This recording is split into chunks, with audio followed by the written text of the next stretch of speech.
Hello everyone, आप सभी कैसे हैं। उम्मीद करता हूं आप सभी बहुत ही अच्छे होंगे। आज के इस वीडियो में हम फिर से आप सभी के लिए लेकर आ गए हैं एक वेरी इंपॉर्टेंट क्वेश्चन जो आपके 2024 के बोर्ड एग्जाम में पूछे जाने का 100% चांसेज है। तो अभी तक ने इस प्रश्न को आपने हल नहीं किया है तो पहले इस प्रश्न को आप हल कर लीजिएगा, उसके बाद ही जाइएगा आप बोर्ड एग्जाम में एग्जाम देने। तो आइए अब हम इस प्रश्न को शुरू करते हैं। यह प्रश्न हमसे कह रहा है 12 सेमी, 16 सेमी और 20 सेमी व्यास वाले धातु के 3 ठोस गोले को पिघलाकर एक ठोस गोला बनाया जाता है। तो एक ठोस गोले का व्यास ज्ञात कीजिए। हम सबसे पहले तो इस समझेंगे कि इस प्रश्न में हमें, इस सवाल में हमें क्या कह रहा है। हमसे इस सवाल में कह रहा है कि एक 3 ठोस गोले को, 3 या हमारे पास पहला गोला है, ये दूसरा गोला है और ये तीसरा गोला है। यहाँ पर हम लिख दे रहे हैं, ये पहला है, ये दूसरा है, ये तीसरा है। हमें इस क्वेश्चन में कह रहा है कि इन 3 ठोस गोले को पिघलाकर एक बड़ा सा ठोस गोला बनाया जाता है। हमसे इतना कह रहा है और हमें इन 3 गोलों का व्यास हमें दे दिया गया है। इसका हमें व्यास दे दिया गया है 12 सेमी और इसका दे दिया गया है 16 सेमी और इसका दे दिया गया है 20 सेमी। तो अब हमें इस गोले का हमें व्यास पूछ रहा है। तो यहाँ पर हम सबसे पहले क्या करेंगे, इन तीनों गोलों का हम, इन चारों गोलों का हम पहले इसका त्रिज्या हम मान लेंगे।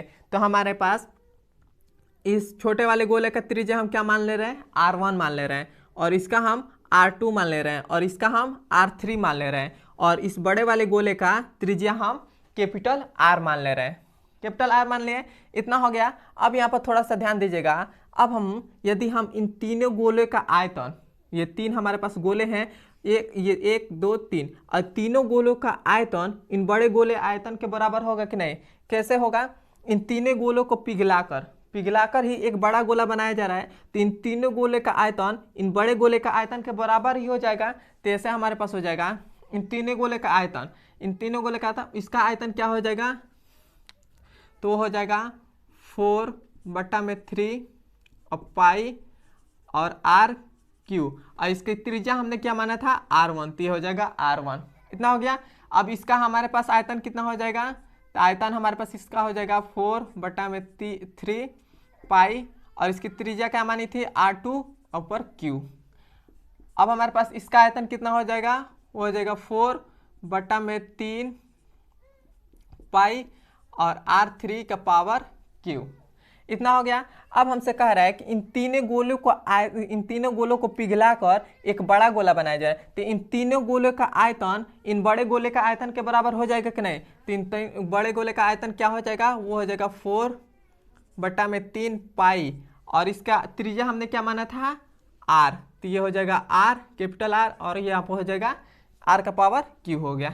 इतना हो गया। अब यहाँ पर थोड़ा सा ध्यान दीजिएगा, इन तीनों में हमें क्या कॉमन आ रहा है। इन तीनों में हमें ये हमारे पास 4/3 पाई कॉमन आ रहा है, इसमें भी 4/3 पाई कॉमन आ रहा है, इसमें भी 4/3 पाई कॉमन आ रहा है। तो हम यहाँ से कॉमन ले लेंगे। तो कॉमन हम लेंगे तब हमारे पास क्या आ जाएगा, हम ले लिए 4/3 पाई, ये हम कॉमन ले लिए। तब हमारे पास एक इधर क्या बचा, यहाँ पर बच गया R1 का पावर Q प्लस R2 का पावर Q, फिर से प्लस में R3 का पावर Q, और इक्वल टू में इधर क्या बच गया, इधर बच गया 4/3 पाई और कैपिटल R का पावर Q। इतना हो गया।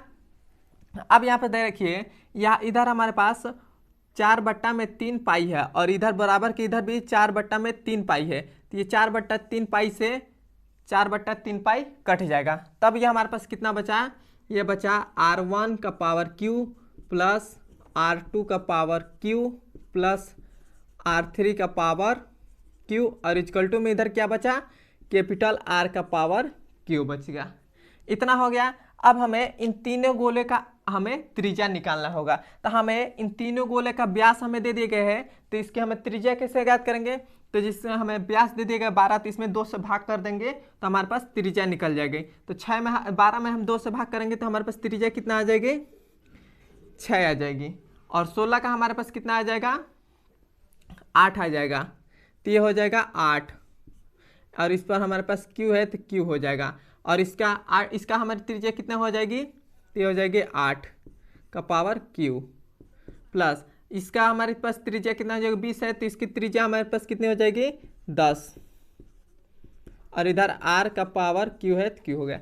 यहाँ पर देखिए हमने यहाँ पर त्रिज्या कैसे निकाला, जैसे इस गोले का हमें पूरा व्यास हमें यहाँ से लेकर और यहाँ तक, इस गोले का हमें पूरा व्यास कितना दे देगा है तो 12 सेमी दे देगा, 12 सेमी दे देगा है। तो हमें त्रिज्या निकालने के लिए हम क्या करते हैं, हमारे पास जो व्यास रहता है उसमें हम 2 से भाग कर देते हैं। तो इसमें हम 2 से भाग करेंगे तो कितना हो जाएगा, 2 कहने 2 और 2 छक्के 12, तो ये हमारे पास r का मान कितना आ जाएगा 6 आ जाएगा, मतलब इस गोले का हमारे त्रिज्या कितना आ जाएगी 6 आ जाएगी। उसी प्रकार इन दोनों गोले का हमने त्रिज्या निकाला। तो यदि आपने इस गोले का हमारे पास व्यास कितना दे दिया 16, तो 16 में हम जब 2 से भाग करेंगे तो हमारे पास कितना आ जाएगा 8 आ जाएगा।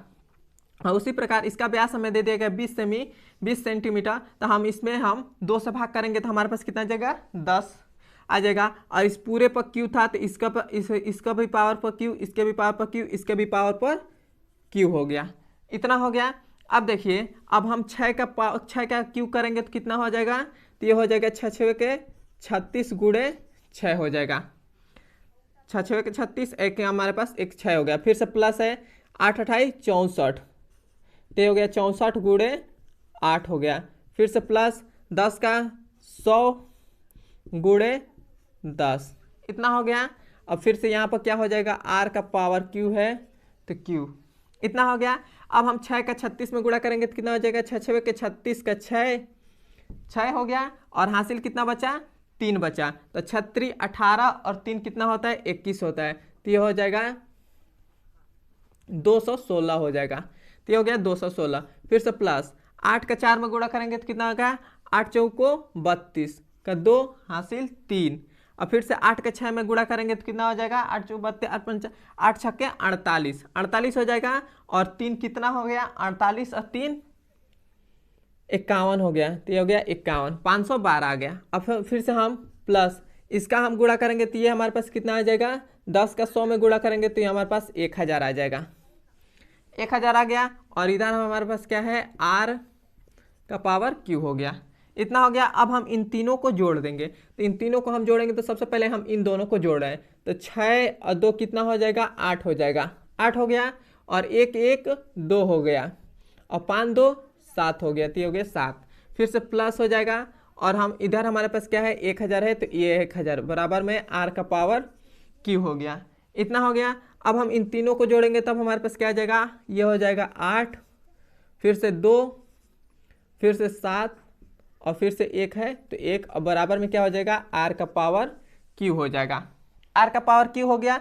अब यहाँ पर थोड़ा सा ध्यान दीजिएगा, यदि हम इसका हमारे पास q कितना होता है, तो इसका यदि हम इस q को इधर भेजें, इस q को हम इधर भेज दें तब हमारे पास ये क्या हो जाएगा, ये हमारे पास हो जाएगा अंडर, यहाँ पर हम लिख रहे हैं, नीचे शायद नहीं दिखाई दे रहा होगा आपको, यहाँ पर हम लिख रहे हैं, ये हो जाएगा r बराबर क्या हो जाएगा, हमने इस r को r बराबर ये क्या हो जाएगा 1728, और इस पर q हो जाएगा, इतना हो गया। तो अब देखिए यहाँ पर हो जाएगा r बराबर ये किसका होता है, तो होता है 12 का q होता है ये, तो ये हो जाएगा 12, तो r का मान हमारे पास कितना आ गया 12 आ गया, मतलब इस गोले का हमारे पास त्रिज्या कितनी आ गई 12 आ गए।